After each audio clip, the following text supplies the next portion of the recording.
Hello. So the Tesla Semi, the orders are starting to come in. Anheuser-Busch had a big order with 40 trucks. I think they also have some of the Nikola Motors trucks, either Nikola 1 or Nikola 2. Cisco ordered 50 trucks. Walmart ordered 15 trucks. JB Hunt ordered some trucks. I don't think they have the exact number, but they should overall be well over 200 trucks ordered so far. With that being said, I want to talk about how the Tesla Semi will roll out and how it will become a popular truck.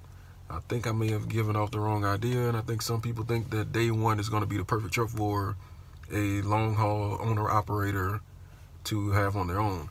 And that's probably not going to be the case. I think in the first couple years that the Tesla Semi exists, it'll mostly be owned by companies for their fleets.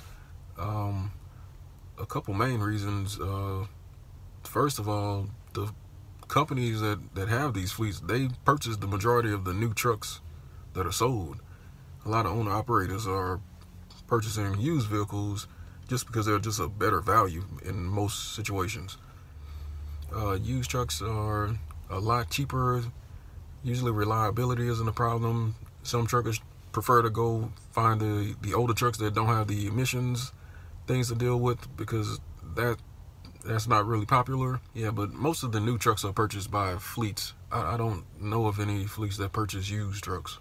I also wouldn't be surprised if some companies that outsource their shipping may take a second look at shipping their own product if they can save money by using a Tesla Semi.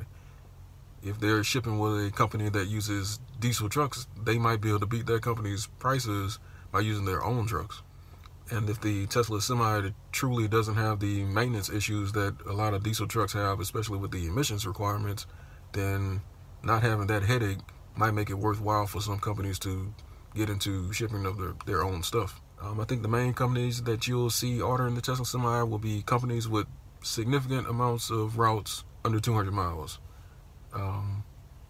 We know it's possible for it to be able to do more stuff, but I think that's where it's going to begin. The Tesla Semi can do 500 miles on a charge, but I don't think that they're going to push it like that much when it first comes out, because the Megacharger network will probably not be built out yet.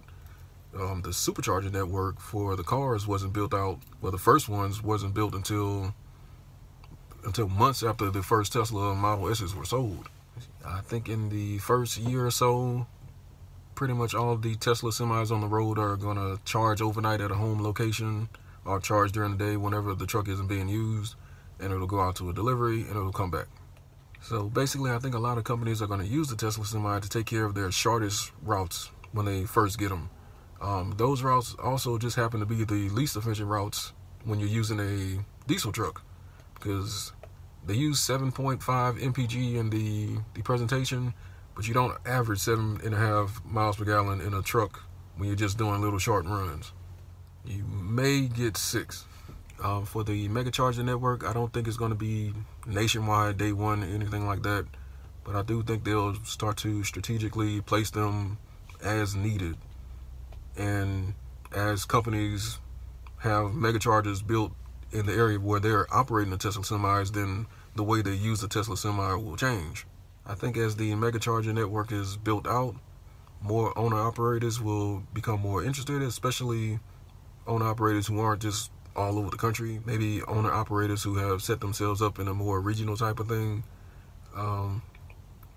But I don't think it would make a whole lot of sense for an owner-operator in the beginning if you're not within reach of a Megacharger.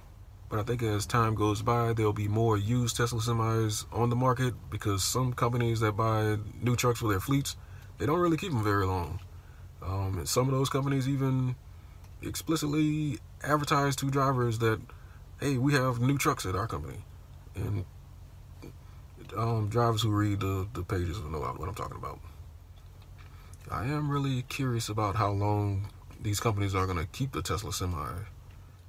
Being less complex and having way fewer moving parts should allow it to be really reliable and last a really long time. So yeah, as the Megacharger network builds out and as more used Tesla Semis become on the market, you'll start to see a lot more owner-operators start to take interest in the trucks.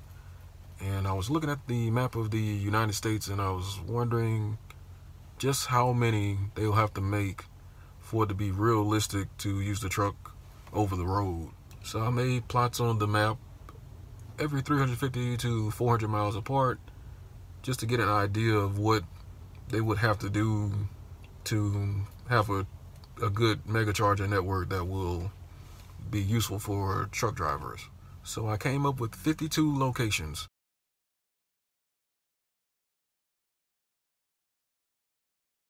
And this is the bare minimum that they would need to pretty much cover the United States without significant detours or anything like that. And it's not an exact science, because you probably need a little more in the mountains, so they may need a little over 60 to really cover the country. I think they have a few options for places they can put their superchargers. They can put them at major distribution centers with companies that order a lot of Tesla semis.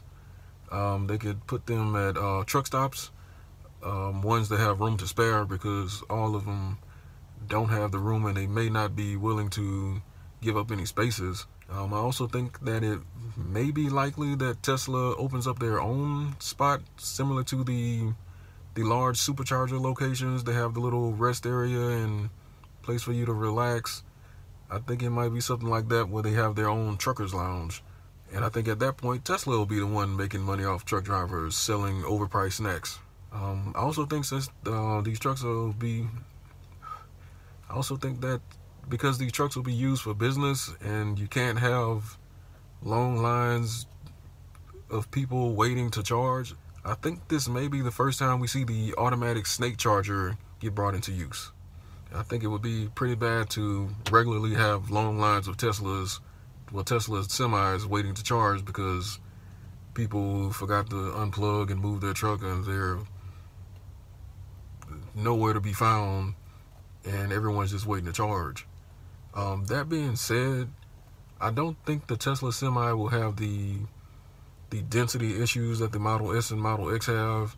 I know when there are some places like in the LA area and the Bay Area where it's common to have to wait a while to be able to charge your Model S or X. But everywhere else, well, pretty much everywhere else, you get to a supercharger location and you'll be the only one there. And another thing to consider is Tesla won't be making anywhere near as many semis as they'll be making S's, X's, and 3s.